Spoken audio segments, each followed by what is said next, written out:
So let me share my screen.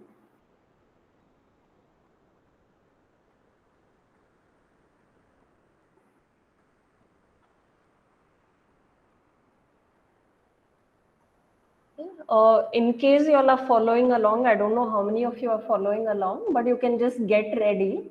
So I'm using the same data set. Today we'll be analyzing structural change. So I'm just running the first set of commands. You can use the script that I had mailed you all, okay, for the RPI data set itself.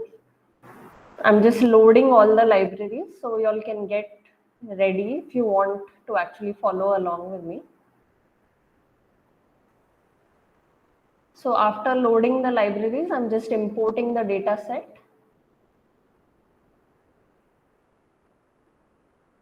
Ma'am, this is the R file which you've already used once, right? Yes, the same thing. I had All right. mailed it to you all. All right. Thank you.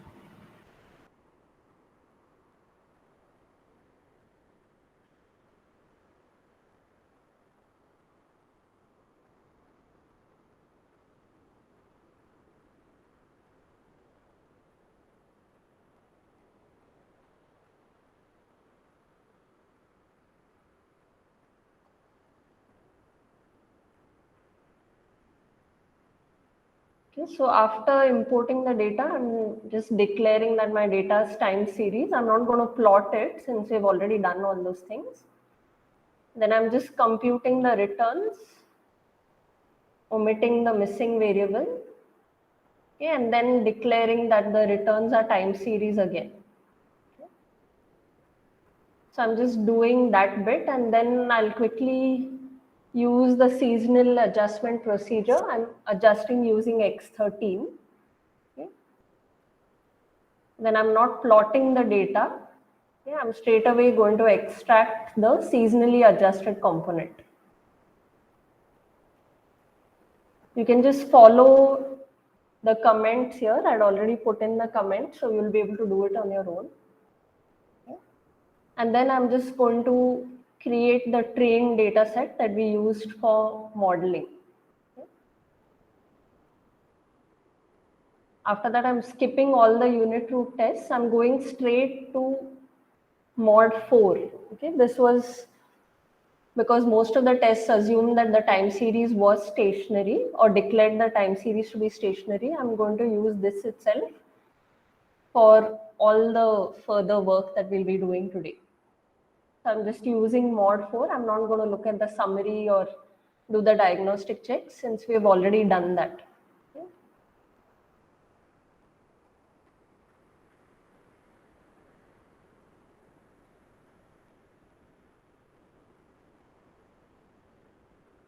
Now I'm just creating a new R script. So we'll do all our work here for today. Okay. Any doubts or questions from the previous class?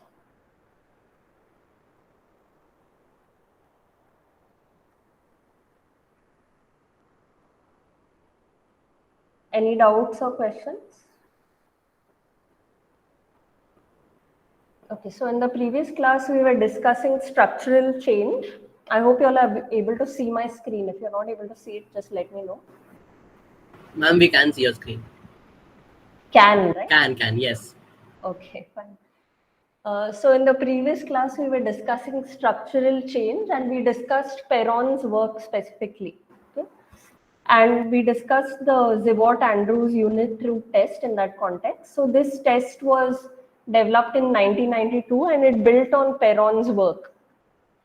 So we were discussing how for Perron, okay, he was using a test which assumed that the break date is actually known. Okay.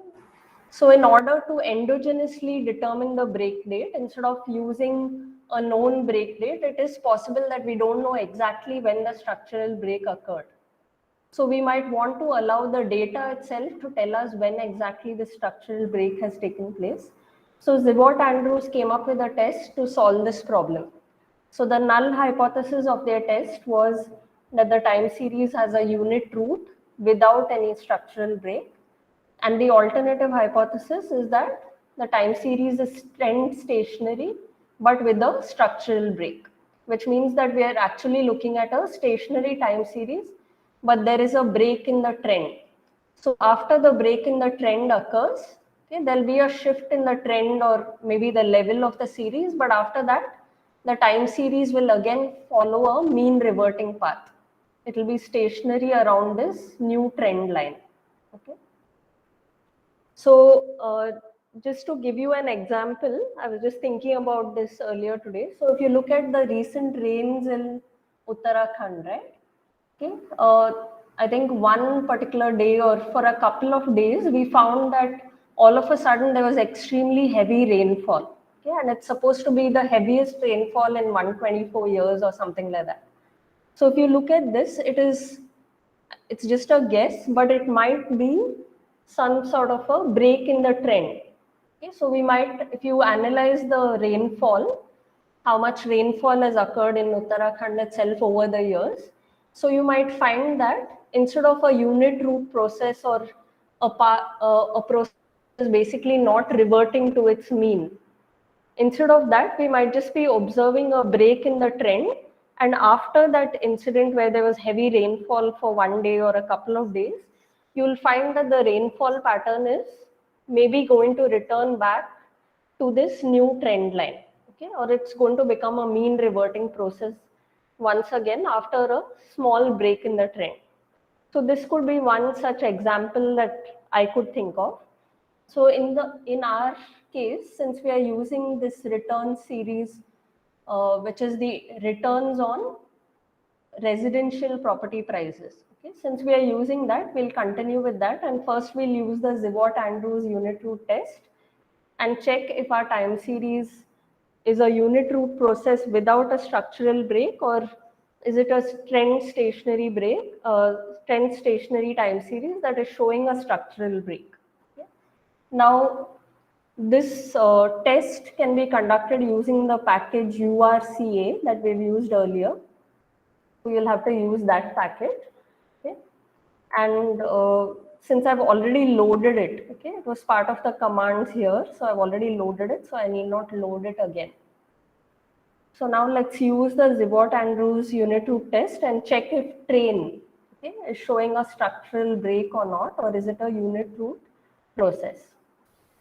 Ma'am, are you working on the same data set or is it a new data set? Same data set. Okay.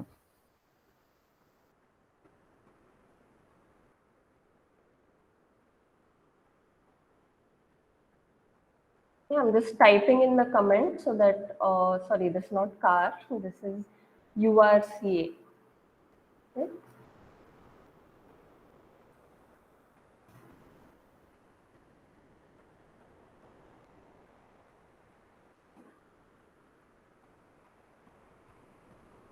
So this test was developed in 92, that's why I've written it that way. So let's just conduct the test. The command for this is ur.za. So for most of the tests in this urca package, you will find that the commands follow this sort of a syntax. Okay, so again, you can see the prompt there. Okay, so we want to see if the trained data set is having a unit root or is it a stationary time series with a structural break. So we'll type this. Then for the next part, okay, you can suggest or specify whether you're looking for a break in the intercept or the trend or in both. So right now, let me just check for a break in the intercept. Okay. Let me run this command.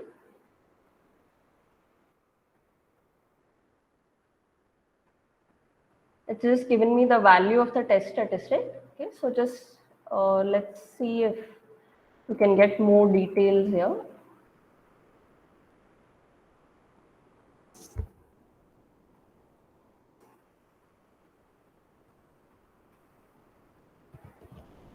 Okay.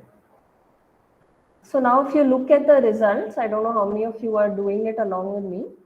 Okay. If you look at the results itself, it's showing you the results of the Zivot-Andrews unit root test. Okay. So here you can see that the intercept is significant. Okay. It is statistically significant. So it's likely that there is a break in the trend. Okay. Now again, if you look at the value of the test statistic, okay, it is showing you that this is the calculated value of the test statistic, and the critical values are given here at different levels of significance. This is for 10%, 5%, and 1%. Okay. So given the value of the test statistic, you can see that we are able to reject the null at all the levels of significance. Okay, since the value of the test statistic is more negative than the critical values, we can reject the null that there is a unit root in this time series, and we accept the alternative hypothesis that it's a trend stationary time series showing a structural break, and they've given you the exact point of the structural break. So according to this test, the structural break is occurring at position 7. So if you actually look at the time series, let's try and do that. I don't know if it'll show. It's not showing directly. So let's try and look at returns itself.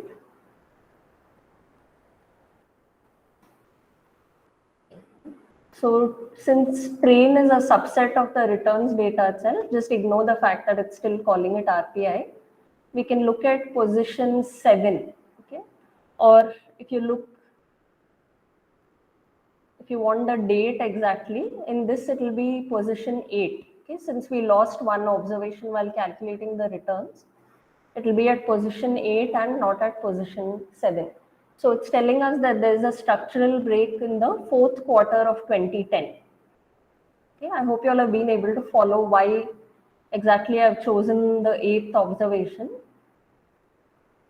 Okay, so it's showing us that there's a structural break in the fourth quarter of 2010 if we just select the intercept model. Okay. Ma'am, Yes. just wanted to ask, ma'am, can you just show us some diagrams where one in which the intercept is having a structural break and one in which the slope is having a structural break of a time series? Is that possible? Uh, yes, but I'll have to draw it. So I don't know exactly how I'll do that. So I'm in paint or something, ma'am, because I'm not. I'm understanding the structural break, but now since you're mentioning that the intercept is breaking, and then you're mentioning that, but if the intercept breaks, I'm going to assume maybe the slope might also. I mean, at the same point, like I'm a little confused regarding that. okay. I don't know how to do this.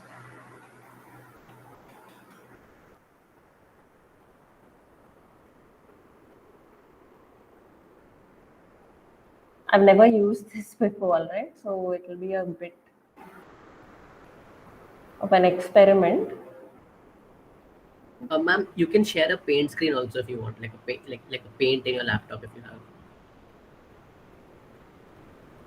Okay, I'm not very technically advanced, so I don't know if I should be trying this. So let me do Okay, okay, one thing. no issues, ma'am. I will Ma'am, we can skip. Ma'am, we can skip. Next class we can look see like. if you look at the auto plot here. Wait, let me show you.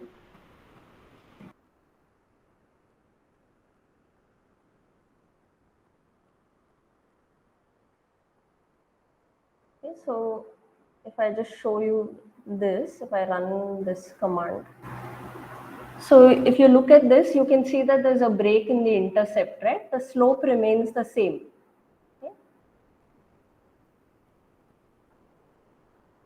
Yes, If you're ma'am. The looking at the trend trend is changing. itself, but within the trend, you have the intercept being the same.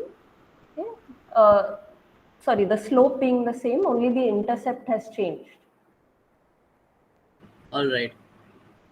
Now, So I will draw it for you tomorrow and show yes, ma'am. you. Okay?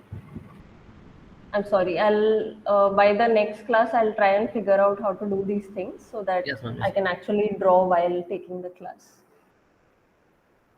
I don't know if we can also plot this, all right? So let's try and take a look at it.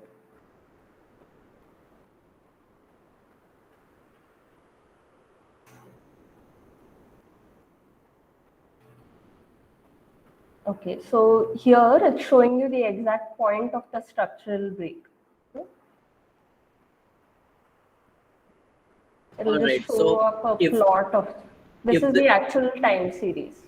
so if we would have crossed the red line, blue line, and green line respectively, then we would have said that there's a structural break with respect to intercept.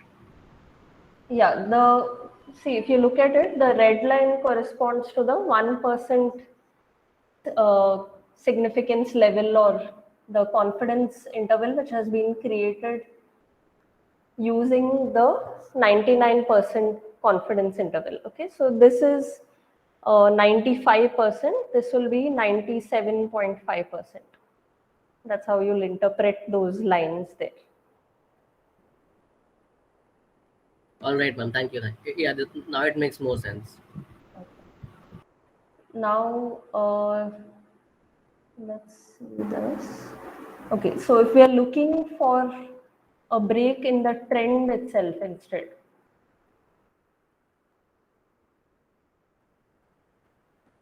I can try and do it in Excel, what you're looking for, but it will take some time. So let me try and see if I can do that in that 5-minute break. Okay, I don't know if it will be possible, but I will try. No, ma'am. This is enough, ma'am. I'm understanding what is happening. Okay.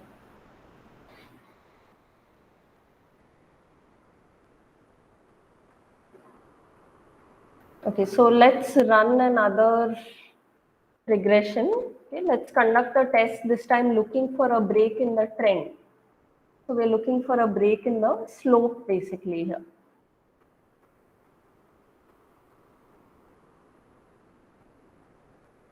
Okay, so if you look for a break in the slope, okay, here the intercept is significant, even this lag trend term is significant. This is basically an ADF type test. Yeah, I'm not going into the details of the test. Sometime I think somebody had asked last time, I'm not sure if it was Govind. Okay, last time somebody had asked how exactly are they conducting the test. So they're looking at every possible breakpoint in the data. Okay.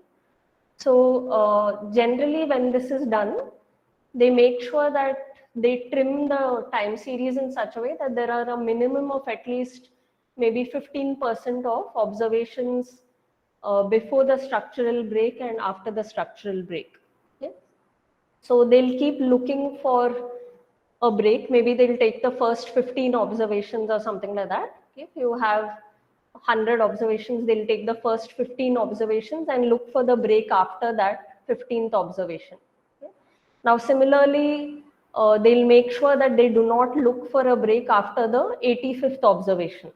Okay? So that's how you'll understand how the test exactly is being conducted. Now, I went through their paper. So they describe it in such a way that, to me, the way it was described, it seemed like they're looking for a break after the second observation. Okay, but I don't know exactly how that will work because it's difficult to conduct a regression using only one observation. So I couldn't make sense of that. But generally, this is the procedure that you leave out or make sure that before the structural break and after the structural break, there are at least a minimum of 15% of your sample observations are there. Okay? Or sometimes it's 10%, okay? But generally the default is 15% in most of the software that is used. Okay, so coming back to this test now. Ma'am, we could also use another methods to know the structural breaks in it, like chow test and all. Yeah, we'll be doing that a little later after this. So this is only to test if the time series is non-stationary or is it stationary but with a structural break. So we're not looking at a model itself. We're still dealing with only a single time series. Chow test will be for a model itself, or a little later I'll show you chow test for this same variable. Okay. Okay, ma'am. So now if you look at the results, if we are checking for a break in the trend, okay, again you will find that the value of the test statistic is greater than the critical values. So we reject the null and conclude that the time series is stationary around a structural break in the trend this time. Okay. And if you look at the potential breakpoint position, this time it's the 9th observation in train 1. Okay, I'll just show you, since this has the dates, we'll use this. So it's showing you instead of 9th, we'll have to take 10th since we're working with returns and not the price series itself. Okay? So this time it will be the 10th observation here. So it's saying that the structural break in the trend has taken place in the second quarter of 2011. Okay? So it's giving us different results which can be confusing, but let's quickly check for both and see is there a structural break in the intercept as well as the trend. If you want, you can also plot this. Let me just copy this.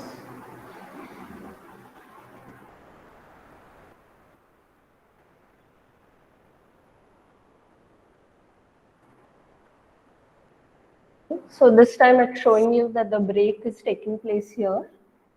I think it's showing at the 9th observation, okay, for train. Yeah, that's correct. Since we were looking at the price series, it will be the 10th in practical one. Okay. Now let's look for a break in the intercept as well as the trend.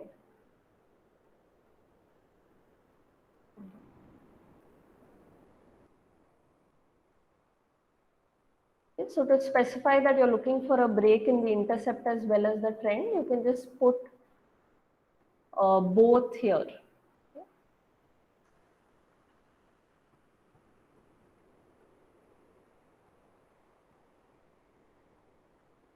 So this time it's telling us the intercept is significant, okay? Trend is not significant, but these two terms are significant.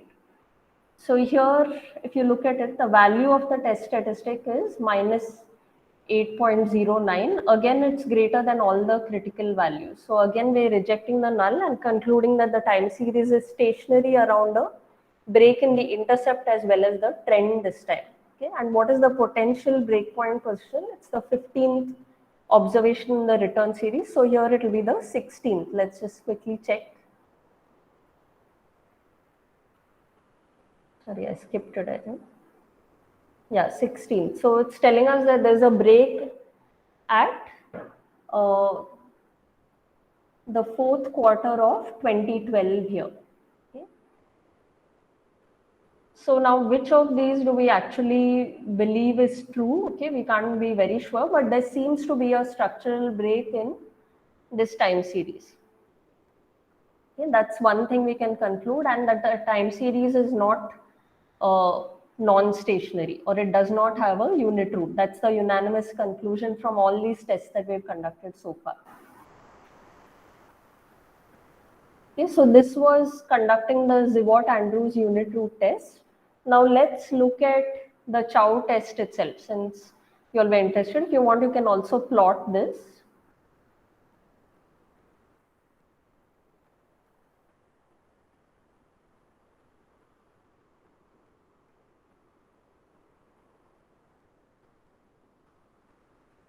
Okay, so this is showing the break at 2012 quarter 4 or 1. I don't remember which one. I think quarter 4. Yeah, 2012 quarter 4. Okay, so let's move on and conduct the Chow test now. Okay, now in R itself, the Chow test is slightly different from what you've studied so far. Okay? So we'll quickly go through a bit of theory and then come to the practical portion of it. Yes. Yeah.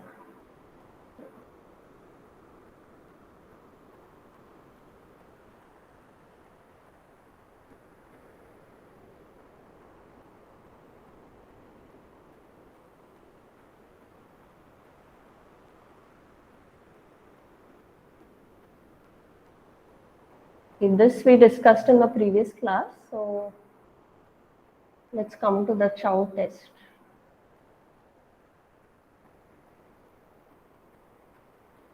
Okay, I think many of you would have studied Chow test, right, when you were studying basic econometrics. So basically, if you look at the ARIMA modeling method that we've considered so far, the Box-Jenkins method, it is based on the assumption that there's no change in the structure of the time series or the data generating process. Okay, so it assumes that there is no structural break taking place, and then it models the entire time series, okay, using lags and moving errors. Moving errors. Now, this will imply that the coefficients from the model should remain constant. Okay? That whether there is a structural break or not, the coefficients will always remain the same before the break as well as after the break. Okay? But in some cases, you might suspect that there is a structural break in the data generating process. So to test for this, we generally use what is known as the Chow test. So this is a very popular test which is used to test for a structural break. Generally, it is used for models, not for time series. So that is what you would have studied probably earlier. So the motivation underlying this model is to fit the same model to the pre-break data and post-break data. Okay? So you're trying to check whether the coefficients of the model will remain the same before the break and after the break. Are they the same set of coefficients? Okay? Now, if the two models are not sufficiently different, you can conclude that there has not been any structural change in the data generating process. So using the Chow test, if you find that the coefficients in the two time periods before the break and after the break are not significantly different from each other, you will basically conclude that there has been no structural break in the time series or in the underlying data generating process. So Or do we have to specify a break date for this test then? yes. Okay. So this is based on a known break date. So here the break date is considered to be exogenous or known in advance. So only if you know the break date in advance, you can actually conduct this test. Okay. Sometimes by just examining the data visually, you can see, for example, in our case, examining the data visually, we can probably conclude that around 2015 quarter one, there seems to have been a structural break. So if we just use this visual examination, we can test based on the break date 2015 quarter one. But sometimes the break is more subtle and we cannot really identify it. So that's why when Perron was conducting his test, even for Zivot Andrews, what they did was uh, especially for Perron. Okay, Zivot Andrews uses the data itself to determine the break date, but they also checked for the same structural break dates that Perron had identified. So the dates that Perron used to look for a structural break in the time series was the first great crash or the stock market crash of 1929. Okay, so he looked for a break in several macroeconomic time series at that break date in 1929 because that stock market crash took place, after which there was a Great Depression and so on. So that was one of the breaks that he knew in advance could be a potential structural break date. The other one was the oil price crisis of 1973. So when OPEC started increasing oil prices, okay, there was a sudden surge in oil prices. So he looked at the effect of that particular oil crisis by using 1973 as the break date. Okay. So he was using known break dates and then conducting this test. So later on, we'll check for unknown break dates as well, okay, where we let the data itself endogenously determine the break date. Ma'am, Yes. I had a doubt about the Zivot Andrews test.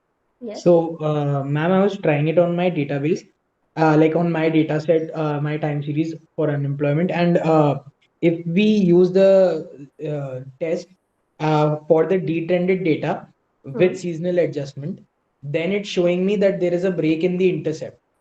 But Okay. when I'm trying to use it for the non-detrended data, like without reducing, without removing the trend, but Hmm. adjusting for seasonality and checking for both trend and intercept, then it's showing me that the test statistic is not significant.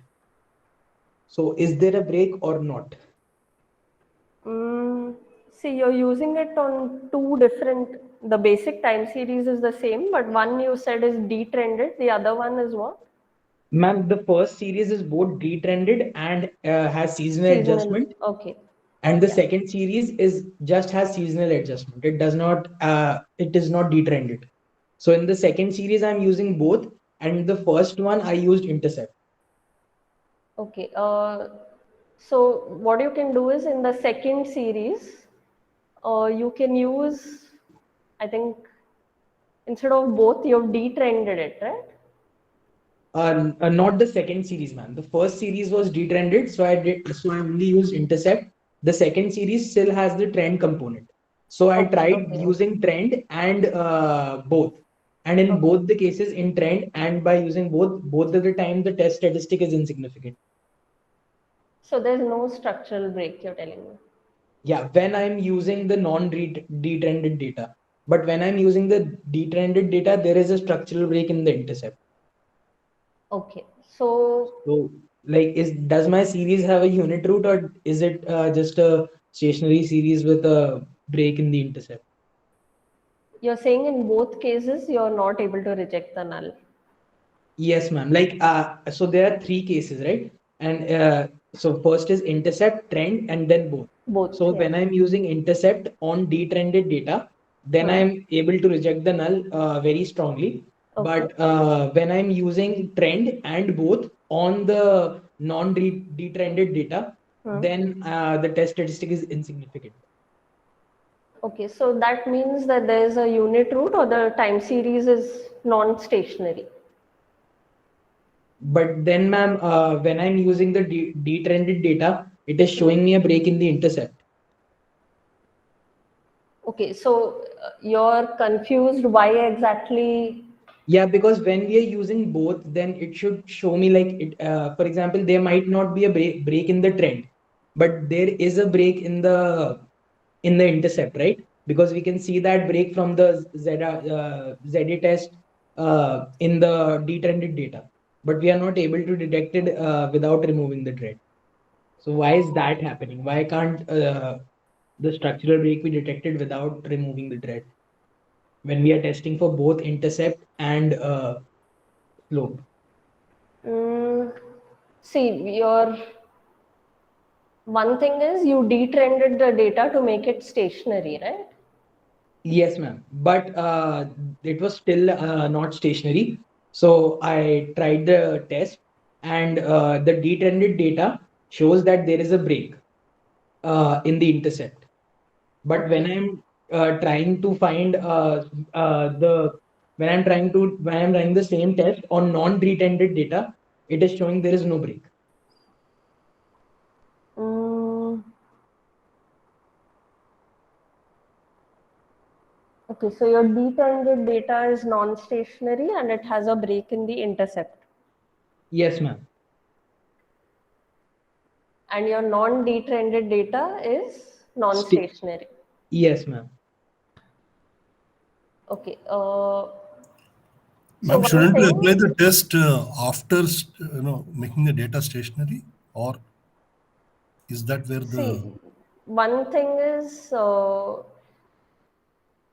see, before making the data stationary, you should have run this test. Since it's checking for a unit root, you'll have to run it before you try and do some sort of manipulation Yeah. to make the data stationary. Now, detrending, you said, did not make the time series stationary.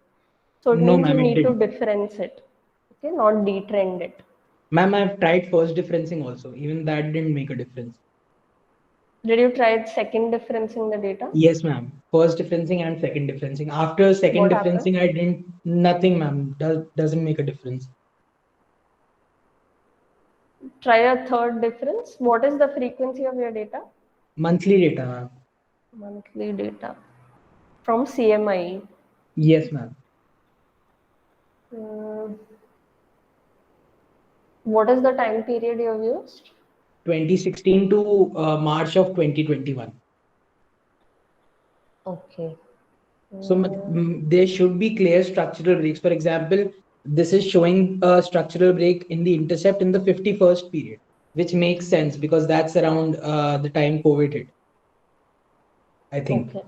Yeah, so Let that's me around the see. time. This is from your assignment, no? This data set. Yes, ma'am. And I'm Okay. trying. So let me look at it more carefully. It's a little confusing. It's like that matrix where you have to create the row and column and see which one matches and things like Yeah, that. ma'am, like there are possibilities on both sides. So So that's why let I'm me confused. Let me take a look at it. It's hard for me to wrap my head around what you're saying right now. So let me take a look at it and I'll check it today itself and let's see Okay, ma'am. why Thank you. that is happening. Thank you, ma'am. So we were talking about, I think, the fact that Chow test is conducted for a known break date. So suppose, let's consider a sample size of t observations. Okay? I've written it this way so that when you're studying, it's easy for you to understand and relate to it. Now, suppose you estimate an ARMA PQ model using this sample with t observations. Okay? And we'll use SSR to denote the sum of squared residuals. Okay? Now, suppose you think that the structural break has taken place at the point Tm, okay, at observation Tm.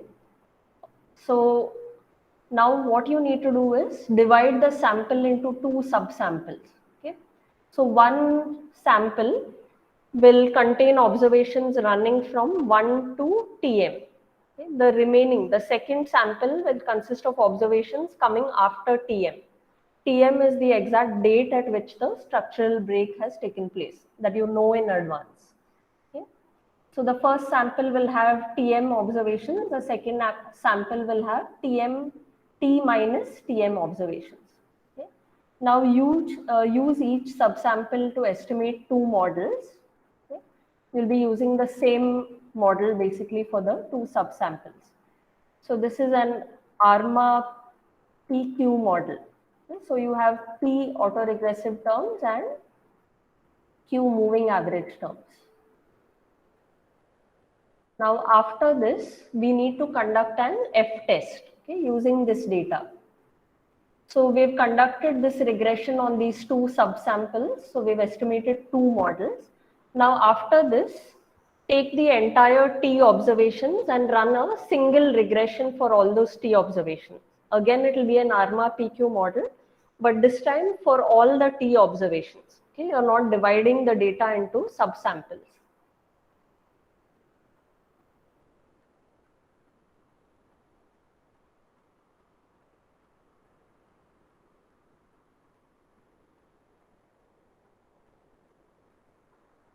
Okay.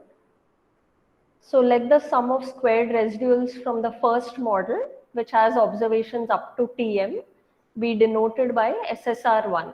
And from the second model, okay, which has observations from Tm plus 1, basically, after Tm to the last observation, which is capital T. So the residuals from the second model, sum of squared residuals from the second model, let's denote it by using the term SSR2. Okay? So now for the full sample, for the model that you have used, estimated using the full sample with all T observations, denote the sum of squared residuals by simply SSR. Okay?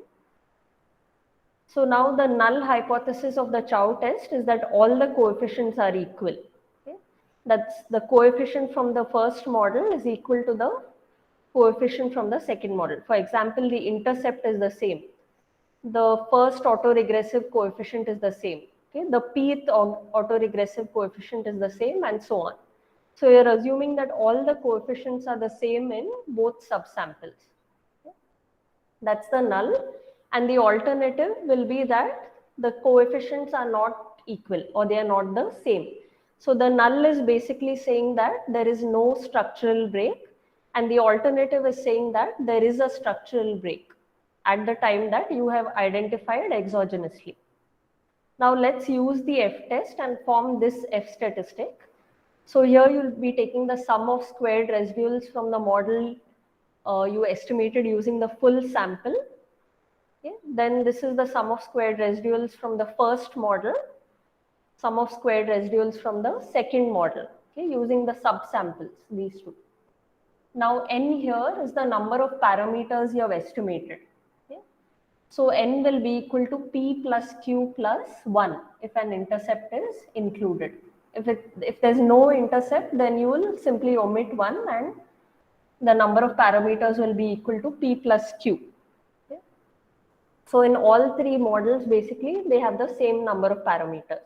Okay, so you don't have to be confused about which model we're talking about, just the number of parameters you've estimated in each of these models. Now, the denominator of this F statistic is the sum of squared residuals from your first model using the first subsample, sum of squared residuals from the second model using the second subsample. Here T is the number of observations. Okay?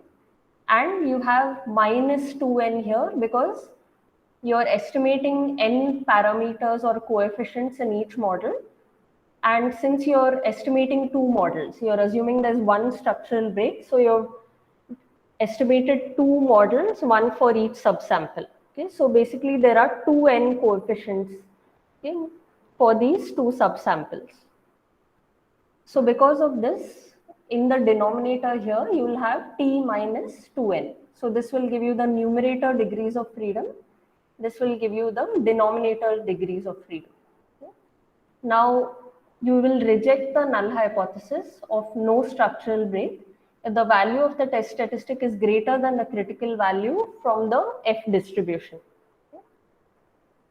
Okay, but it's important for you to remember that the Chow test depends on the breakpoint being known, okay, that it's determined exogenously. Sorry. So we'll conduct this test a little later. Okay, now, because of this problem that it's assuming that the break date is known in advance, okay, several other researchers came up with a solution to this problem and allowed the data itself to determine the break date. Okay, so we have tests including Chow tests for endogenous breaks. So an endogenous break basically refers to the break point where the date of the break is not specified in advance by the researcher. So we allow the data itself to tell us where the break has taken place. Okay, now, to determine if there's a break anywhere in the sample, okay, we can perform the Chow test for every potential break date Tm. Okay. Now, this test, it was developed by Andrews and Kloberger. Okay. Before this, there was someone else who actually developed this test. But because the distribution of the test statistic was not standard, we couldn't use the conventional F distribution to actually decide what the conclusion from the test will be. So after that, Andrews and Kloberger, they came up with critical values for this test. So what they basically did was, again, they used some sort of a trimming parameter so that they make sure that if the structural break has taken place at time Tm, then you will have two subsamples. Okay, or another way to look at it is, if there's one structural break, then there are two regimes. Okay, one before the structural break and one which comes after the structural break. Okay, so for one structural break, you will have two regimes or two subsamples. For two structural breaks, you will have three regimes or three subsamples. So for their Chow test, they're only considering one structural break. Okay, so there are basically two regimes. And while conducting the test, they basically use this trimming parameter. So this is what I had referred to earlier. They make sure that they start looking for the structural break after about 15% of the sample observations have occurred. Okay? So for example, if you have 100 observations again, it will start looking for the break after the 15th observation. Okay? And again, it will not look for the break after the 85th observation. Instead, if you use a trimming parameter of 10% of your sample observations, then it will start looking for the structural break after the 10th observation, that is from the 11th observation onwards. It will start checking for every potential break date, and it will not look for the break date after the 90th observation. Okay, if the trimming parameter is set to 10% or 0.10. So generally, I think for R also the trimming parameter is 15% of your sample, okay, sample size basically. So what Andrews and Kloberger did was they developed this supremum F statistic where they find out or they check conducting the Chow test for every potential break date between 15% of the observations from the beginning and 15% of the observations from the end.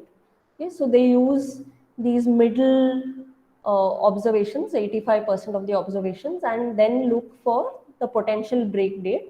And then they use the largest value of the F statistic which is generated. Okay?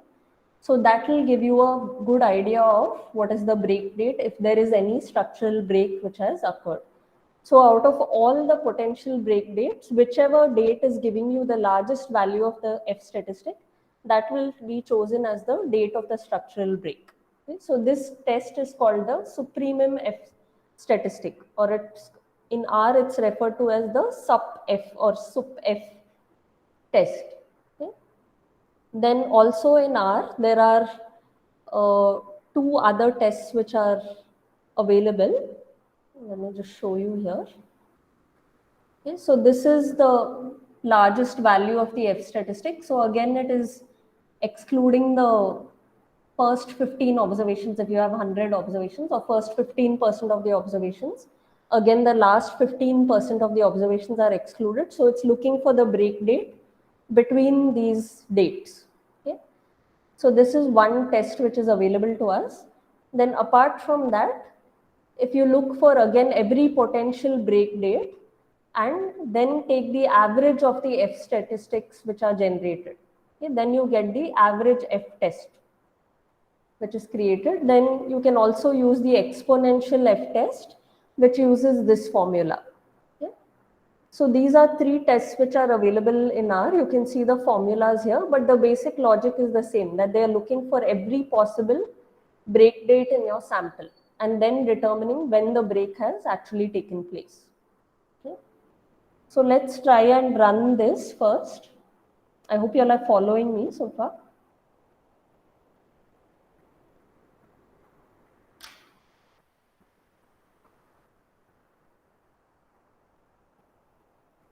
Yeah, okay, you all are still here. So let's try and run this.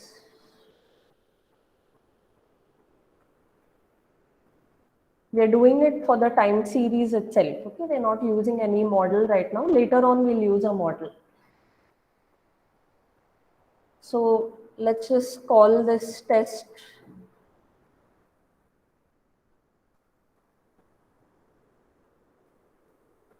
this. Okay.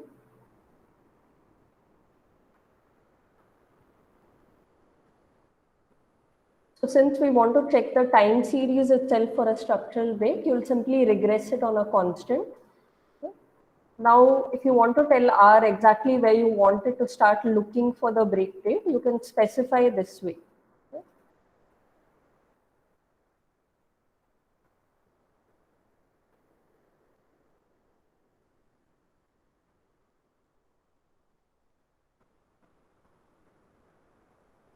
Just 1 second.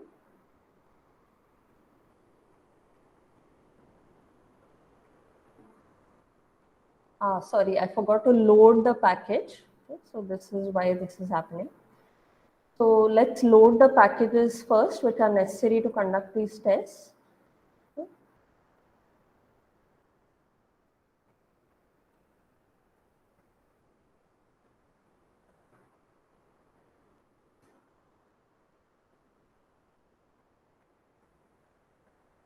The package you need is struct change.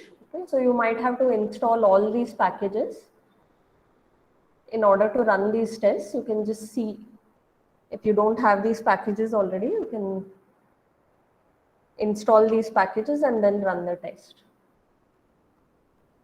Okay, so let's try and run the test now. Okay, so it's warning us that since from was too small, okay, probably we should have specified 15%. Okay, so let's try with 15. Okay, and see what sort of result it gives us. Since that is the convention, if this is the default, okay, so you need not specify it. If you want, you can change it to 10 or any other parameter of your choosing. These are trimming parameters basically. Okay. So let's look at the results from this test. Okay, I don't think if you type summary, it doesn't really show you any sort of result, if I remember right. So it just tells you a list of all the objects that you can get or all the information that is stored in this particular object. So instead of this, let's just plot it and look at it.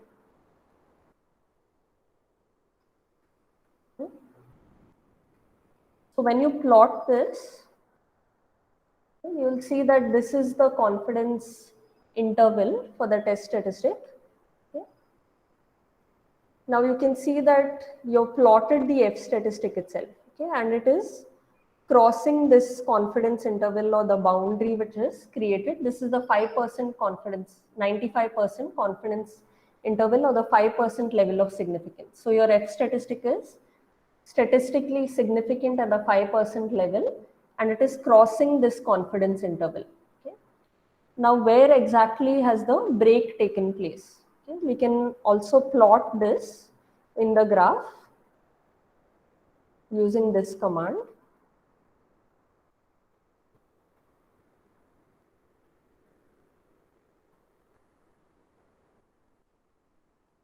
So it's showing you that the break has taken place at 2015. Let's also check whether this is correct. Okay, let's see.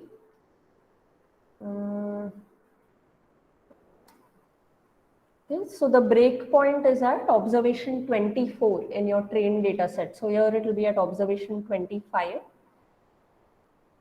Okay, so it's taken place at 2015 Q1, which is what we suspected even when we looked at that particular plot. Okay, if you look at the break in the intercept, if you look at that plot, that was also showing us that the break has taken place at 2015.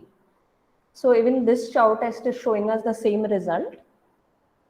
Okay, now, since we are only getting a plot, let's also, wait, let me put this in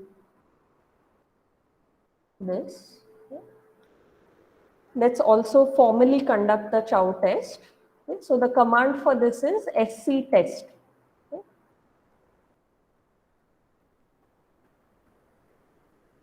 So we want to conduct the structural change test basically on this model that we have estimated. So we want to check if there's a break in the time series itself in this case, since we are regressing it on a constant. Okay. So just type SC test, then the name of the model. After this, you have to tell R which test you're looking for. The default is this supremum F statistics or sup F, okay, which will give you the largest F statistic value which was calculated for every potential break date. So if we conduct this test, okay, you can look at the result. Since the p-value is very small, you're rejecting the null basically of known structural change in the data. And you're accepting the alternative hypothesis that there is a structural change in the data. Okay. So I don't know how many of you all are actually doing this, but if you want, you can check your own results. So this is one type of test available, if you remember what I discussed. Instead, if you want the average F statistic, you can specify it that way. The default is this test, okay, sup F or the supremum F test. Instead, if you want the average F statistic, then this also you can see that you will be rejecting the null here also, okay, using the average F statistic. Instead of this, if I use exponential F, okay, I'm guessing I'm going to get the same result. Okay. So here also you can see that you will be rejecting the null hypothesis again, okay, that there is no structural break. Instead, you're accepting the alternative that there is a structural break in this time series. Are you all able to follow so far?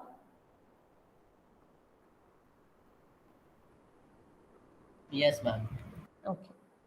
I don't know how many of you all are doing it alongside me. Okay. Anyway, after this, we'll conduct the chow test itself manually and for the model itself. Okay, and we'll also conduct a chow test using dummy variables. So let's try to do that. Yes. Can the chow test and the what Andrews test give different results, like varyingly different results? Yes. So then which test should we use in that case? I think that is up to you as a researcher, which particular result you choose to use. Are you getting different results again? Yes, ma'am. Okay. Generally, that's the problem with research. So you'll find that sometimes people report the results selectively. Okay, sometimes you might not get consistent results. Uh, since we are not using the traditional chow test, this is the sub F test. Here you're looking for every potential break date, which is what the Zivot-Andrews test is also doing. Okay? But But ma'am, here if the break occurs in the last 15% of our data, we won't be able to detect it, right? yeah, you will not be able to, because basically the trimming parameters, you'll have too few observations. Okay, so it's better to avoid regressions where you have very few limited observations in your sample. So for Thank you. example, if you're looking for the break, if you have 100 observations, you're looking for the break in the 95th observation, that will be slightly problematic because you have only 5 observations left to estimate your model. Okay? So I am thinking that perhaps it would be better to use Zibot-Andrews itself. Okay, since here, uh, here again you're not specifying where exactly the break has taken place. Okay, has it taken place in the intercept? Has it taken place in the trend? You're not specifying. This gives you more options in that sense. Okay, Zibot-Andrews. So it will be up to you basically how you report your results. Sometimes you might not get consistent results. Okay, so that could lead to problems. Generally, you do get consistent results, but in some cases you might not. Let's quickly break here, and then after that we'll meet in 5 minutes. Okay, so we'll meet at 3:35.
Okay, I hope you all are back. So let's continue. Ma'am, one query. Yes. We're talking about two tests, Chow test and the Zewart Andrews.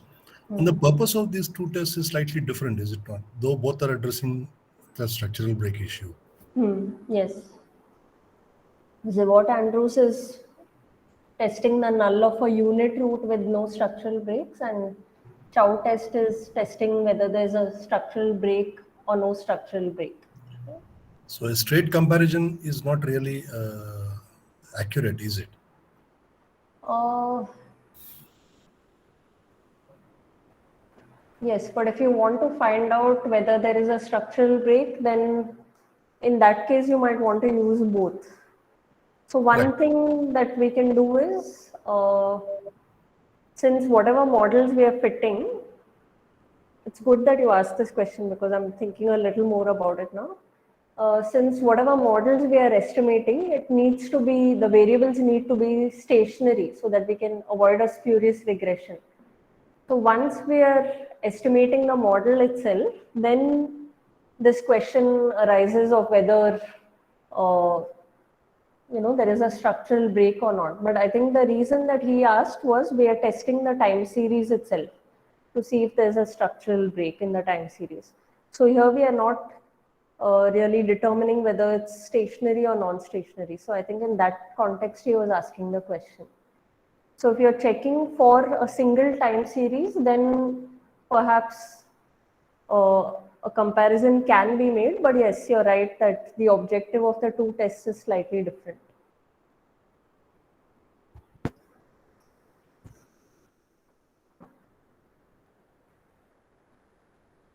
So this will not comment at all about whether the series is non-stationary or not.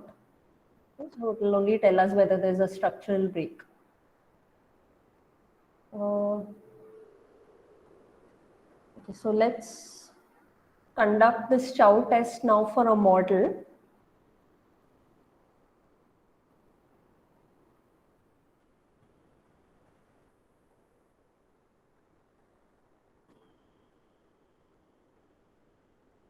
So the model that I'm using is mod 4 that we used.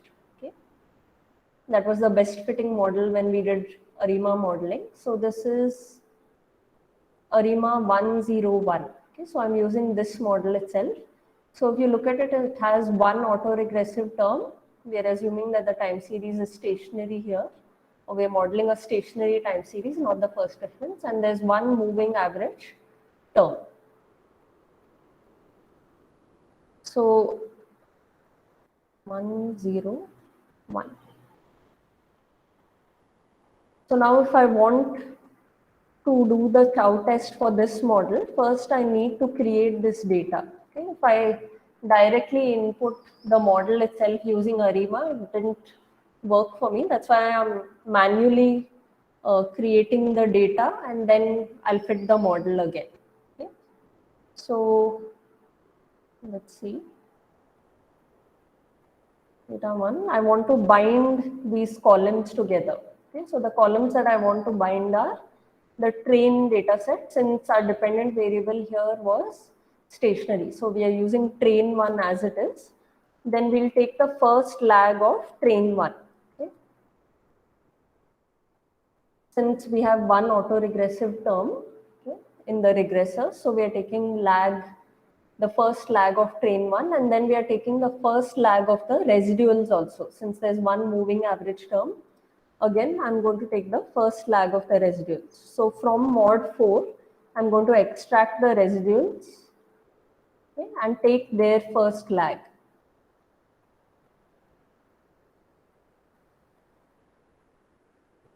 So this allows me to bind these three columns together, okay, in a single data frame. So this is what I've done here. Now after this, I'll just name the columns of this data, okay, so that my work becomes slightly easier.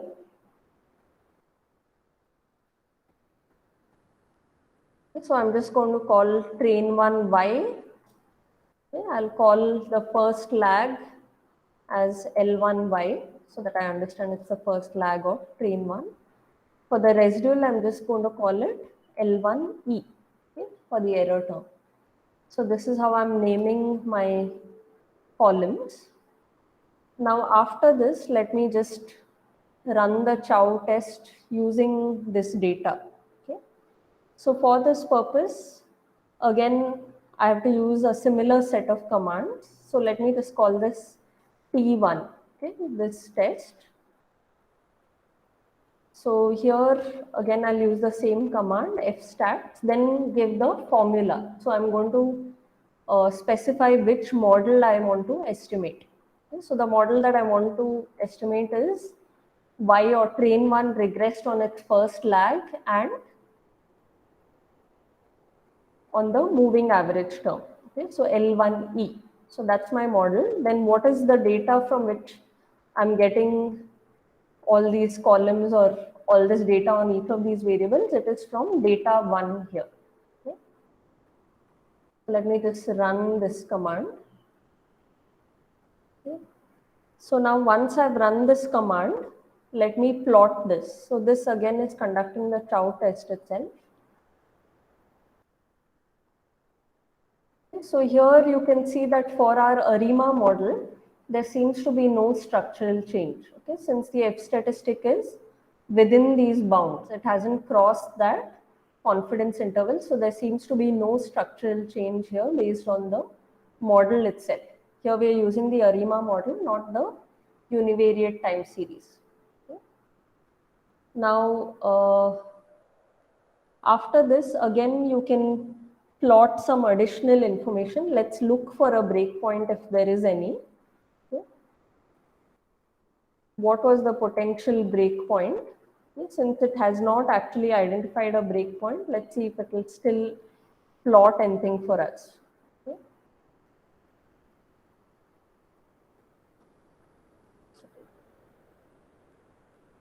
Okay, so this was a potential breakpoint, but it is not statistically significant. Okay, this breakpoint which has been identified.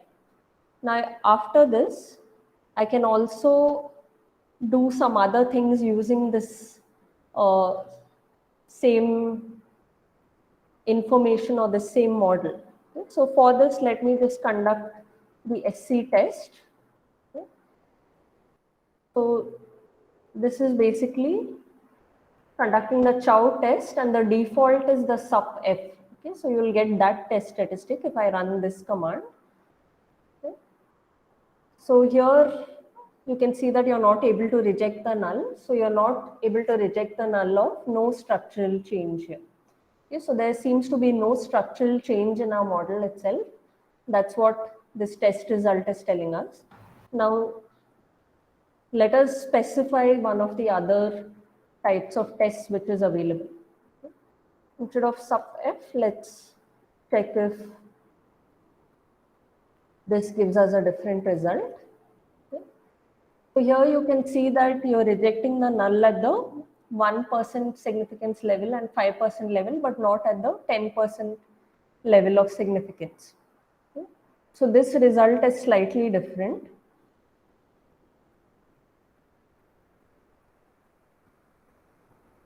Now again, if I use the same command, but if I put type as exponential f, okay.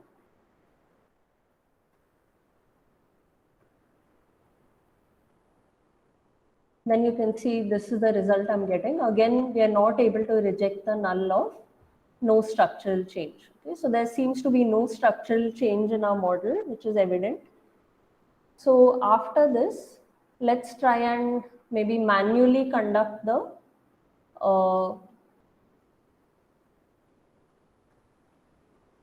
there are some other commands, but basically they are more or less repetitions of the same. Okay, so I'll include this in the R script, but I won't discuss it right now. We'll be able to plot it later. So let's straight away go to manually doing the chow test in the way that it was traditionally designed. Okay.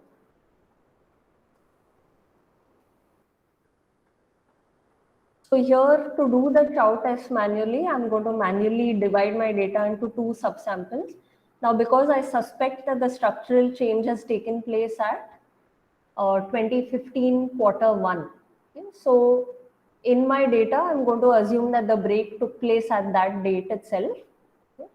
And I'll model using that information, okay? Using for the chow test itself. So for this purpose, let me quickly create my two subsamples. Before that, let me just do the full sample regression.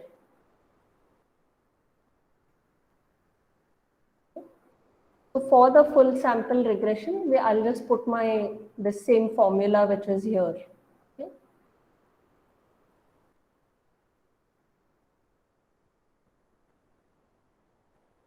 Let me run this command. So this is basically a regression which assumes that there is no structural change. That's why I'm running or estimating a model for the full sample of data. Okay. So let me look at the results from this regression. Okay.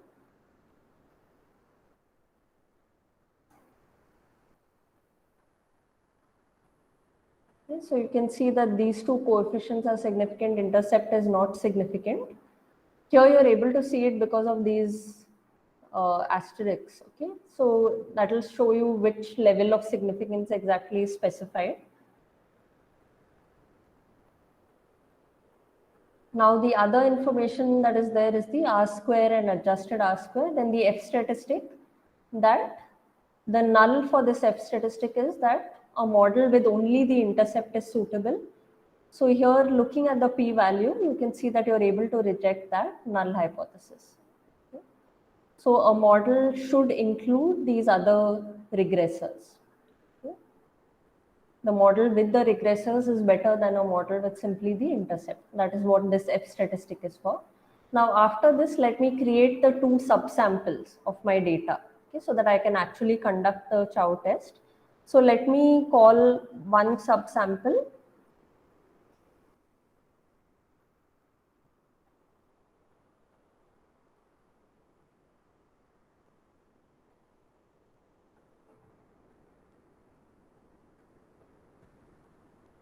So I'm assuming that I know the date of the break, okay, which is 2015 quarter 1. I'm assuming that that is the time when the break took place. And then I'm going to create these subsamples and run the regression. Okay. So let me create the first subsample. I don't have to create it actually. I can just run the regression specifying that I want data only up to a certain point.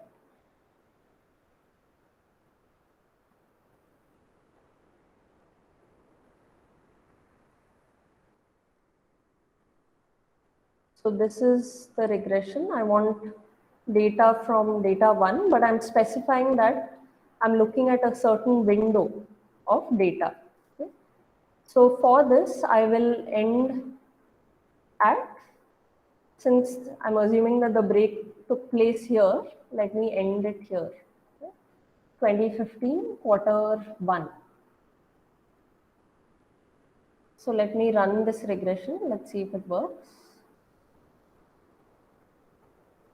So we've been able to run the regression for one subsample. So for this, what I've basically done is taken the data from 2009 quarter 2, since our trained data set begins from 2009 quarter 2. Okay. You'll be able to see it here. We lost one observation while calculating the return. So it will begin from the second quarter of 2009. So this subsample has data from 2009 quarter 2 to 2015 quarter 1, which is when I suspect that the break has taken place. Okay. Now let's look at the results from this. Okay.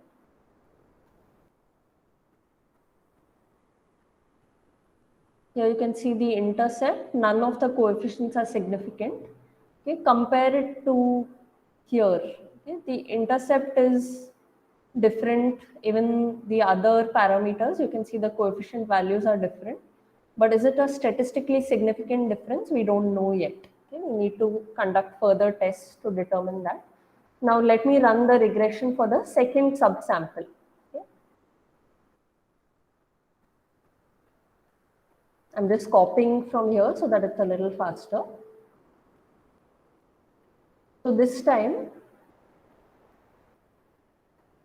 I'll specify that I wanted to start the data from 2015 quarter 2. So it will take it up to the end, okay, up to the last observation which is available in the trained data set. It will take it up to that point, but it will start the data or start modeling from 2015 quarter 2. Okay, since I'm assuming that the break took place at 2015 quarter 1. So this is how I'm specifying it. So let's run this regression and see what the results are. Just 1 second. I think there is an additional bracket here. Yeah. Okay, so let me run or check the results.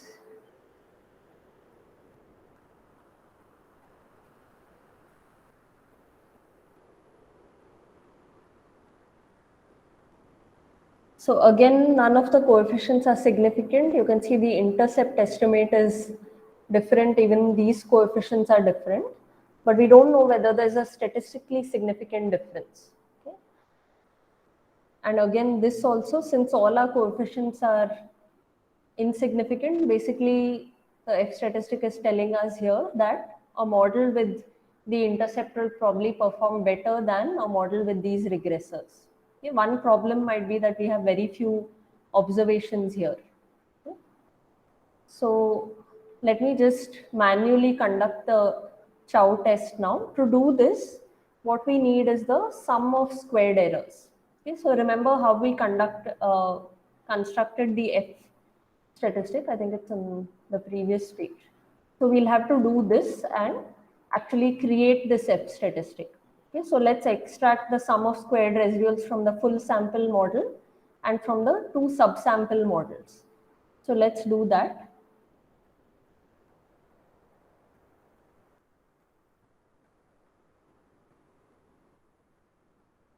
Okay, so I'm first creating the sum of squared residuals for the full sample model.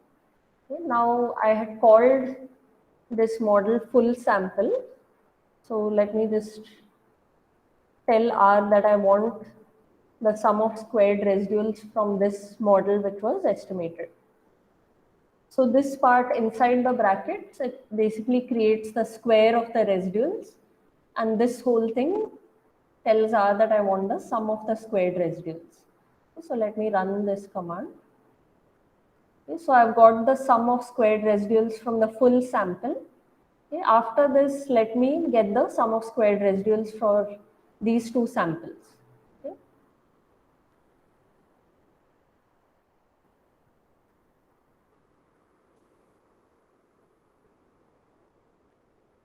So this time, since my model is S1, I can just put S1 and tell R that I want the residual squared.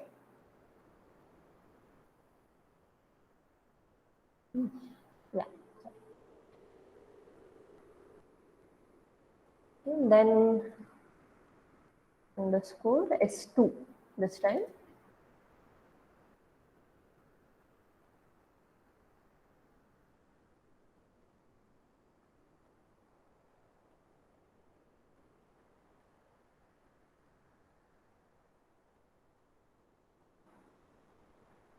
So you can see the sum of squared residuals from the model estimated using the first subsample, for the second subsample also. Now let's construct that F statistic.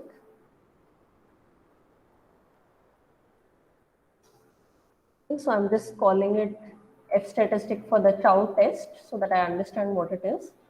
So here, the first term, let me create the numerator and denominator, okay, to make my work easier. Sorry. So here the numerator, it is this minus this plus this. Okay. I'll just type it out so that you'll see clearly what it is.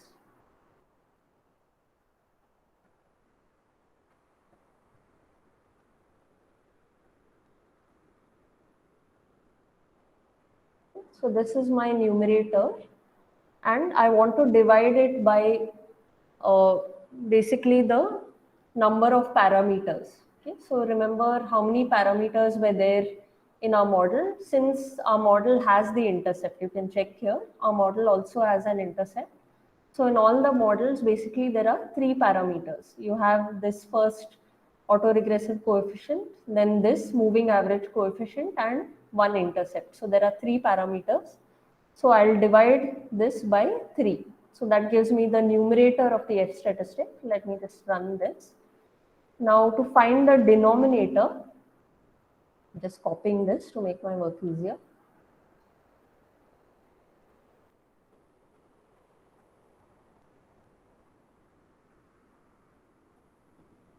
Okay, so this time we can omit this portion. We just need the sum of squared residuals from the two subsamples. Okay, now that has to be divided by n minus k degrees of freedom, n minus 2k degrees of freedom. So in our entire full sample, if you look at train 1, okay, so this had 39 observations. Okay, so 39, and I think our model actually has only 38 observations. Let's check what data 1 had. Showing us 40 observations. Let me just check. Okay, so this will not be estimated. You have 1 here, and this will not be estimated. So out of 40, you have 2 gone. Okay. This is because we took the lag, so that's the reason that this has happened. Okay, so it's not 39 observations, instead it is 38 observations. Okay, so 38 observations minus 2n parameters. Since there are 3 parameters in each of the subsample models, we need 2n parameters, which is 6. Okay, so 38 minus 6, I'll just put, okay, let me just put this anyway, so that it's easier for you all to understand later. Okay, so 38 minus 6 is 32. So let me run this. Okay, you will be able to see what result you have got for F denominator. Okay. So this is F numerator denominator. You can already get some idea of what the value of your F statistic will be. Okay, so I'll call it FCT and take F numerator, okay, divided by F denominator.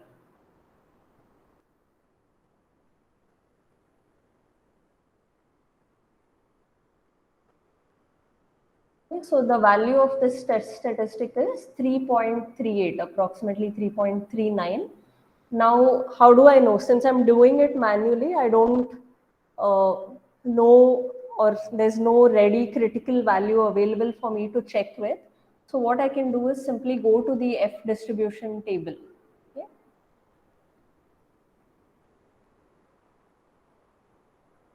So I think here, this is basically from Gujarati. So for this, you can refer to Gujarati, all right, to actually learn about the Chow test in greater detail.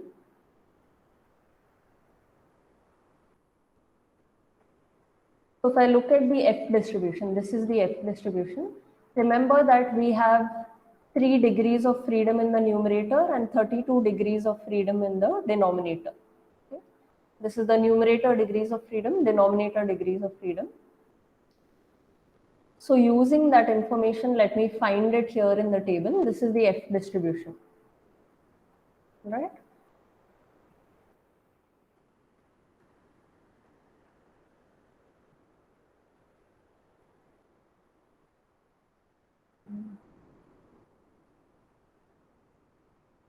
So around here, you can see degrees of freedom for the numerator, degrees of freedom for the denominator come along the column. Okay. So here for degrees of freedom for the numerator, here you have 3. Okay, so 3 degrees of freedom in the numerator and 32 in the denominator, right? Okay, so let's look closer to 30. Since only 30 is given, let's use the value for 30. since 32 is somewhat close to 30. Okay, so let's use that. Now the value of our test statistic was 3.387, right? Okay, so here you can see that it's greater than the critical values here. Okay, so it's greater than the, excuse me for a moment. So it's greater than the 10% critical value and also the 5% critical value. Okay, but it's not greater than the 1% critical value. So basically we are rejecting the null hypothesis of no structural change at the 10 and 5% levels of significance, but not at the 1% level of significance. That's how you'll draw your conclusion from this test result. Okay. So again, this is somewhat graded. You can see how we are drawing our conclusions. It's not an absolute thing. They're not saying that we're absolutely confident that there's no structural change. With 95% confidence and with 90% confidence, we can say that there is no structural change. Okay. That's what our test results are telling us.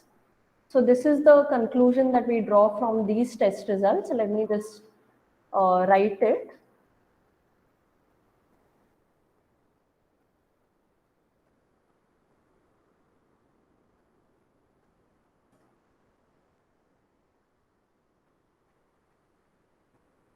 Let me just take the 5% critical value, all right? Even here, 2.92. 92. Yes. So since our calculated F statistic value is greater than the critical value at 5%, we reject the null, okay, of no structural change.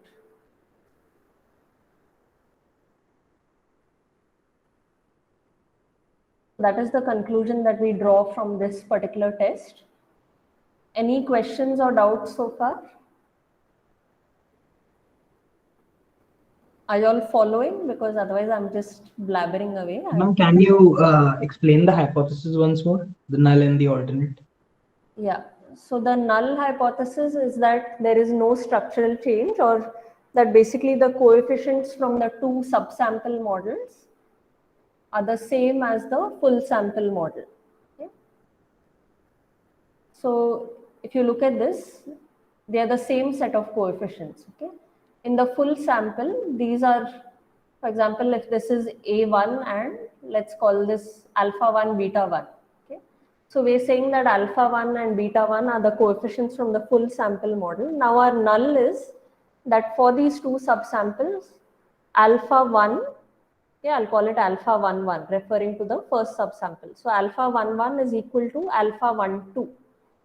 So this autoregressive, first order autoregressive coefficient from the first subsample is the same as the first order autoregressive coefficient from the second subsample. That's what we are hypothesizing in the null hypothesis. Similarly, this moving average coefficient is the same in the first and the second subsample. That's what we are hypothesizing. Also, the intercepts in these two subsample models are the same.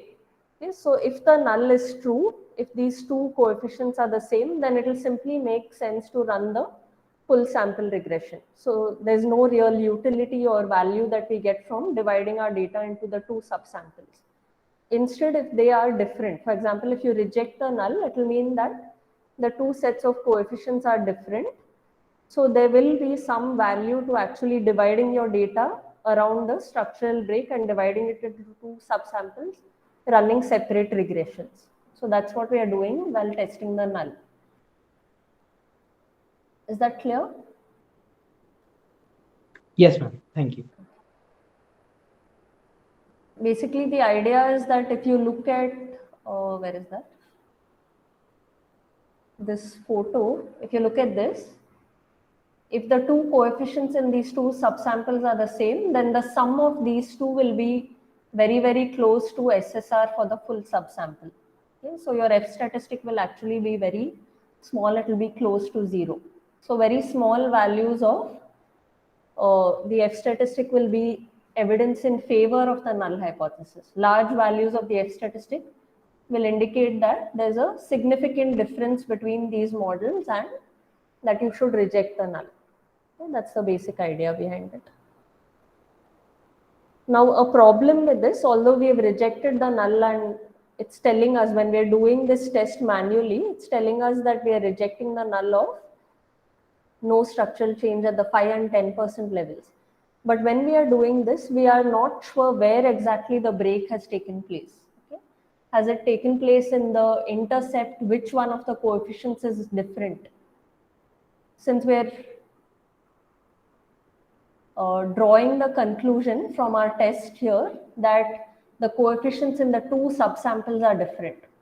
Okay? So we are not able to understand by simply doing this Chow test whether it is the intercept which is creating the difference, or is it this coefficient which is the first order autoregressive coefficient, or is it this coefficient which is different, or are all of these different. Okay? We are not sure which of these is actually different. Okay? So this is one problem with the Chow test. So to overcome this problem, generally we use dummy variables and then conduct the Chow test again so that we can determine whether the break has taken place in the intercept or which one of the slope coefficients specifically. Okay. So let's try and do that now. Okay. So for this, we'll need to create the dummy variable. Okay. So there are packages where you can create dummy variables, but I think it's more appropriate to use those sort of dummy variables for categories like gender and so on. Okay, so it's a little difficult to create time dummies. So for this reason, I created the time dummies using some sort of a loop, okay, or similar to a command that we've used for spurious regression. So first, let's create the dummy time variables.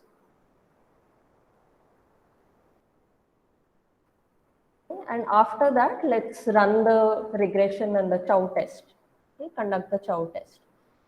So for this, let's create the dummy variable first.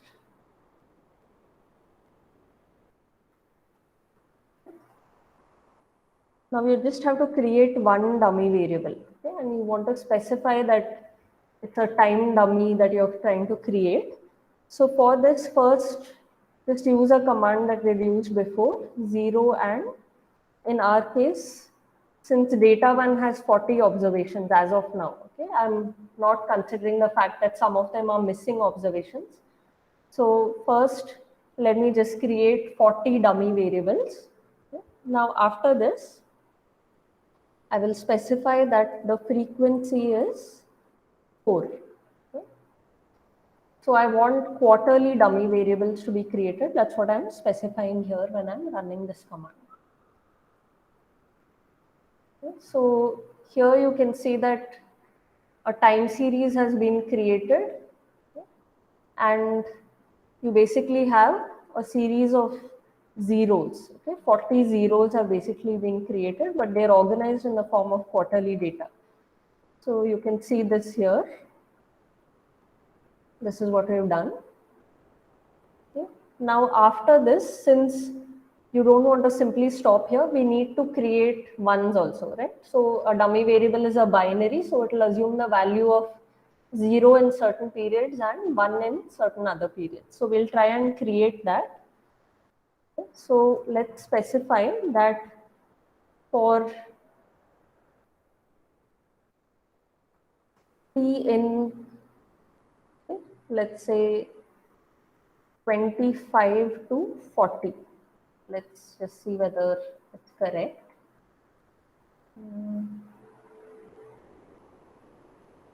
So here it should be the 26th observation.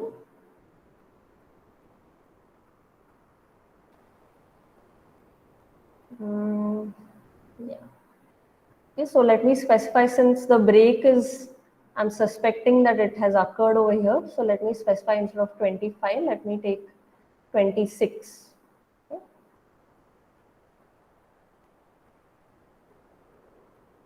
26 to 40. Okay. So here you're creating this sort of loop. It's something that we did in the previous class when we were actually doing the spurious regression part. Okay, so this we are specifying will be equal to 1. So basically we want our dummy variable to assume a value of 0 for data from 2009 quarter 2 till 2015 quarter 1. Okay, then after the structural break occurs in 2015 quarter 1, we want our dummy variable to assume the value of 1. So from 2015 quarter 2 onwards, for all the remaining data points, our dummy variable will have the value of 1. So that's what we're doing in this line. Okay, so let me just run this entire command here. Okay. Now after doing this, let's just look at this. Okay, so let's look at dummy 1 now. So this is what we have done. You can see it here. So we've created this dummy variable which assumes a value of 0 up to 2015 quarter 1. After 2015 quarter 1, it's assuming the value of 1. Okay. Now after this, let's specify the time frame for our dummy variable. Okay. So instead of writing dummy 1 repeatedly, let me just specify that dummy 1 is the time series and it is starting from 2009 quarter 2 and ending in 2018 quarter 4. Okay. That's where our trained data set was ending, and again specify that the frequency is 4 because you're declaring it to be time series data again, but you're also specifying the starting point and end point. So let's run this command. Okay. So D1 now it has created this dummy variable. Okay. So after this, let me again create this data set. Okay, so before I do that, let me also create an intercept dummy, slope dummy, and for the moving average coefficient also let me create a dummy. Okay, so before we do that, let me quickly switch back to this so that you understand what I'm trying to do here.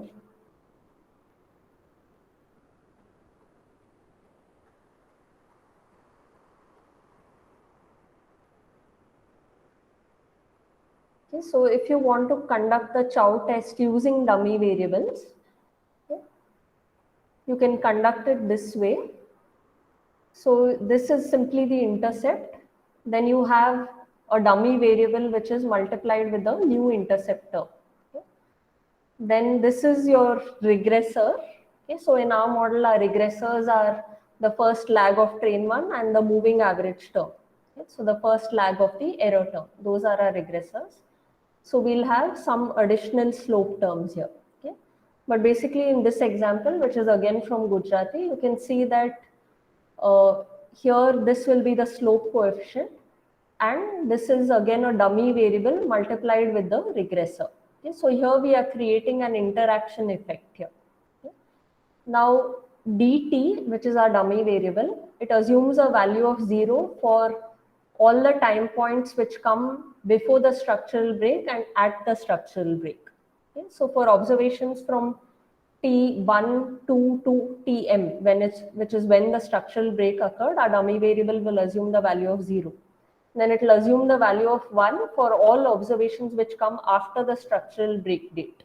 Okay, so for observations Tm plus 1 to T, which is your full sample, so the last observation basically in the train 1 data, okay, our dummy variable will assume the value of 1. Now the reason that we use this is whenever the dummy variable is equal to 0, okay, you will get the expected value of the time series when this dummy variable is equal to 0. Or for example, it means that before the structural break takes place, it will give you the model for the time series. Okay, so this will give you the intercept. Since if dt is equal to 0, this term will vanish. Even this term will vanish. So you'll be left with alpha 1 plus beta 1, okay, xt. So this will be the expected value of the time series. So you'll be able to estimate a model for the time which comes before the structural break date. Okay? Then these coefficients will be different basically.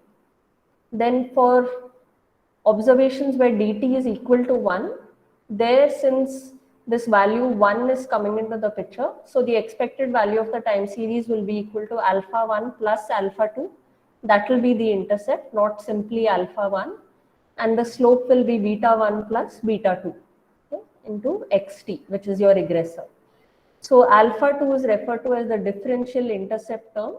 It will tell you by exactly how much in the second subsample. Since we are assuming there's only one structural break, it will tell you by exactly how much the intercept in the second subsample, which comes after the structural break has occurred, how much the intercept differs from the intercept in the first subsample. That's what alpha 2 will be telling you.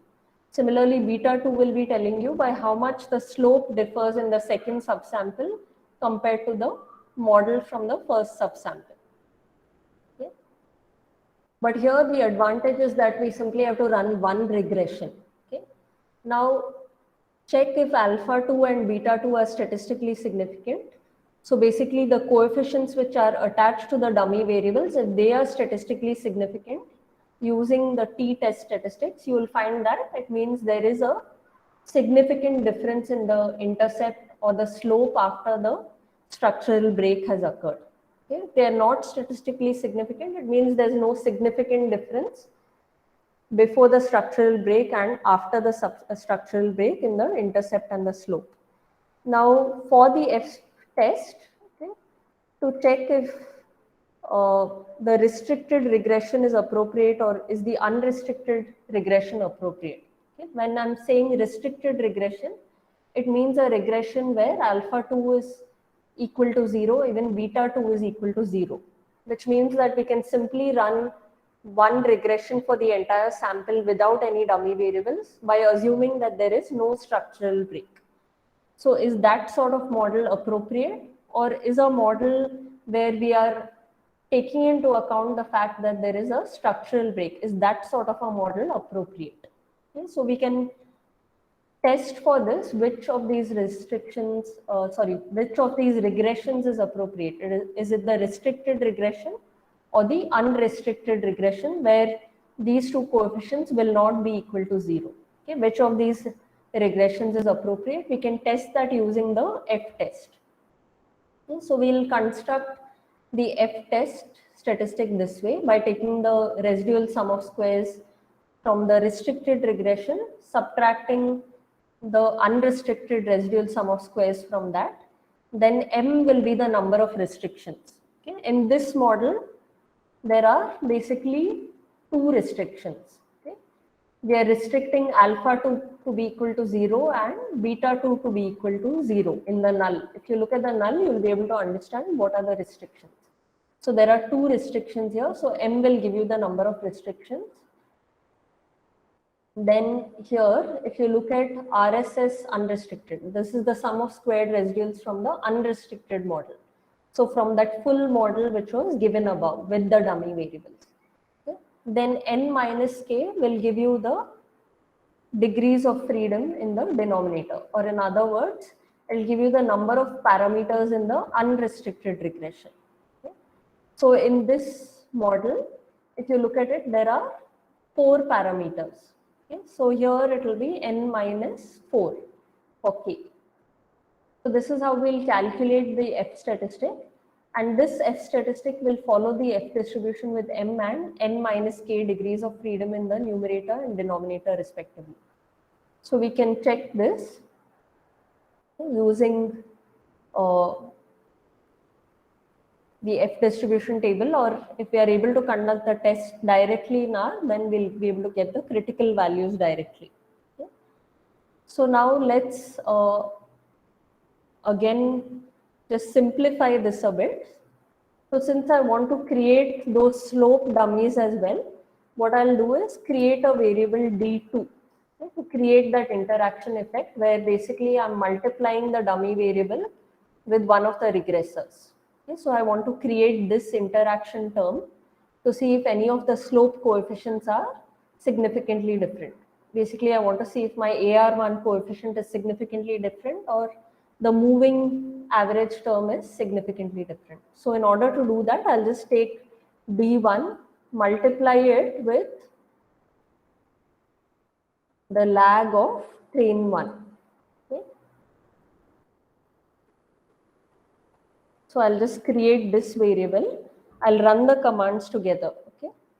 So this is one variable or interaction term that I want to create. Similarly, let me create this other interaction term where again I multiply my dummy variable with the lag of the residue, okay, to check if there's a significant difference in the moving average term.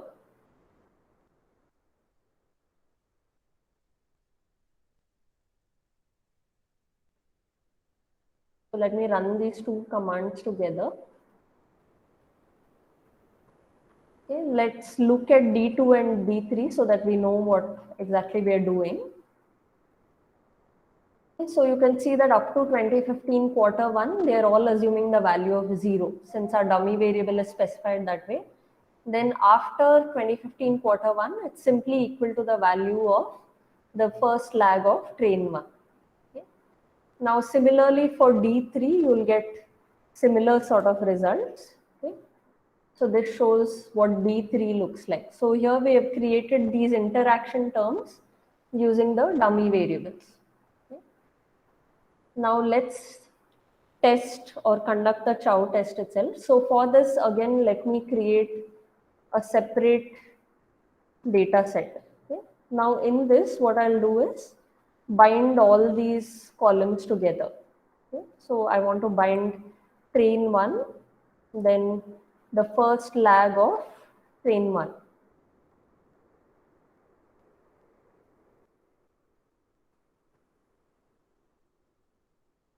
The same thing that I've done earlier, I'm just doing it again.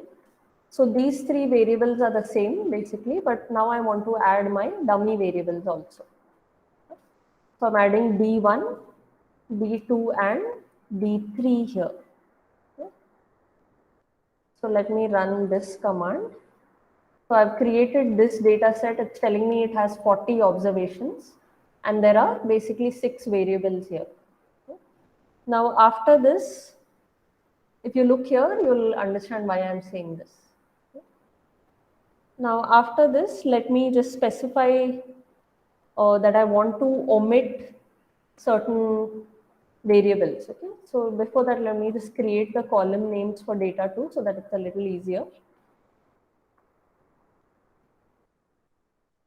So we'll call the first variable y, then lag1 of y, then lag1 of the moving average error term. Then we have d1, d2 and let's call it d3. Okay. I've specified that these are the column names. Now let me just omit the missing observations. Now if you look at data 2, okay, there are some observations which are missing, right? Okay. This was because we took the lag of train 1 and we took the lag of the moving average term. Okay. So although there are 40 observations in the full data set, some of them are actually missing. So we need to get rid of those missing observations before we actually estimate. So let me quickly do that.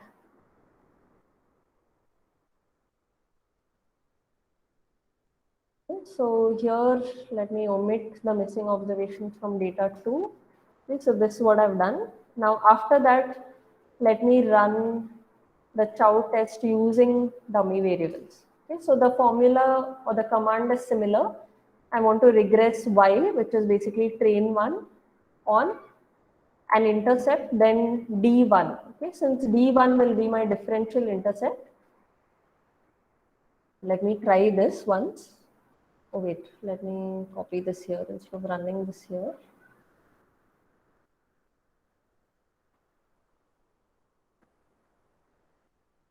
So D1 plus, I want L1Y, okay, the first lag of train 1, then L1E, which is that moving average error term, the first lag of that. Then I also want D2 and D3. Okay. which are the differential slope coefficients. Now, let me also specify what my data set is. For this, it is data 2. Okay. Let me see if this works. Okay. I don't know which command I've run since it's only showing me this. Let me run this.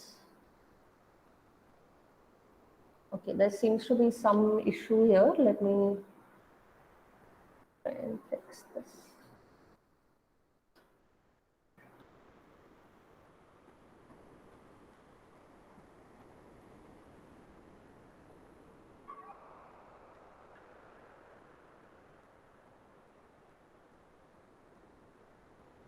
Okay, I'm not able to type here, so let me just. Ma'am, you can use your insert key.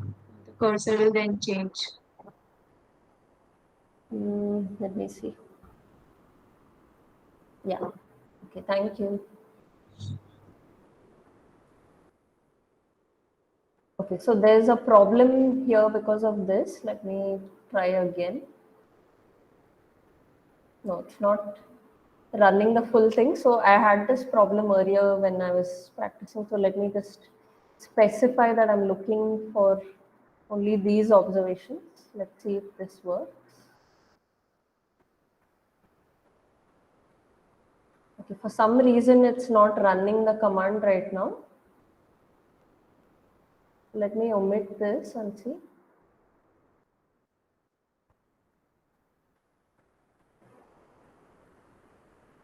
Okay, there seems to be some problem, all right. So since it's almost 4:30, this was working when I practiced yesterday. But anyway, let me just stop here for today. I'll try and fix this.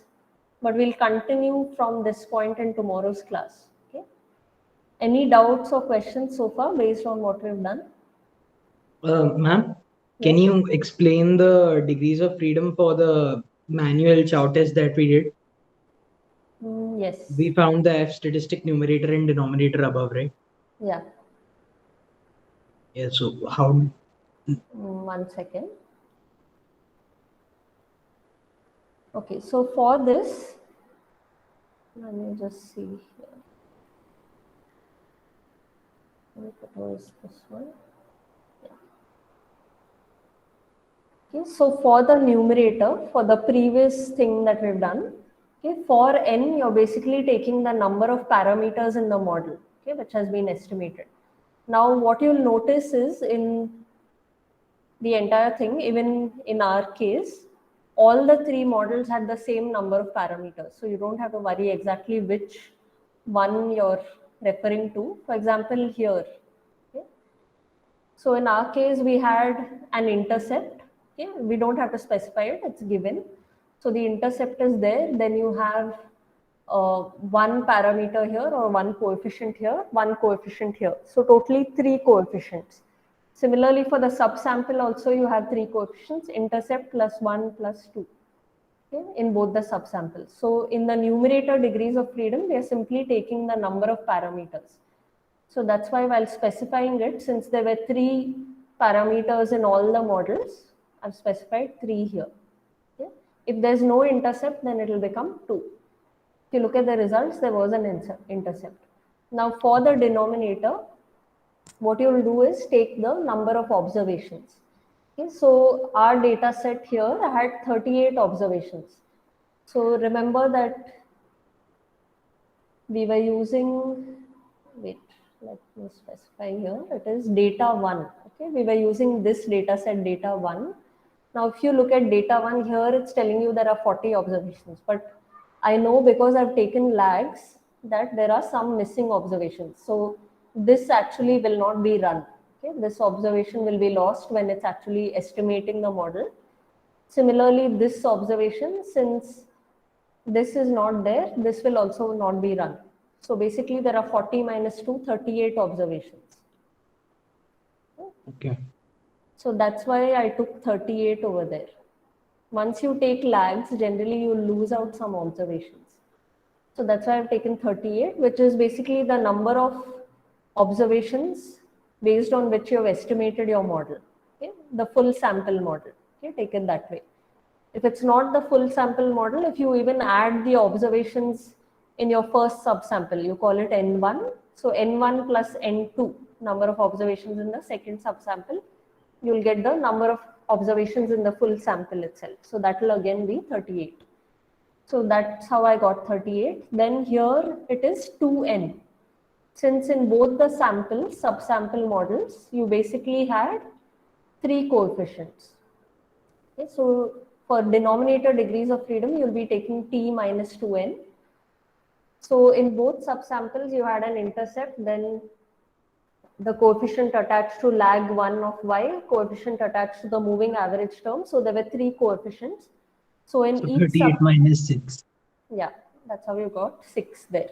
Okay, so 38 minus 6 will give you 32. So that's how you check the result. Yeah, Okay. I think you understood. All right, let's stop here since it's already 4:31. I believe you have another class. So let's stop here for today. We'll continue tomorrow. Okay, thank you for your time. Thank you. Thank you, ma'am. Thank you, ma'am. Welcome.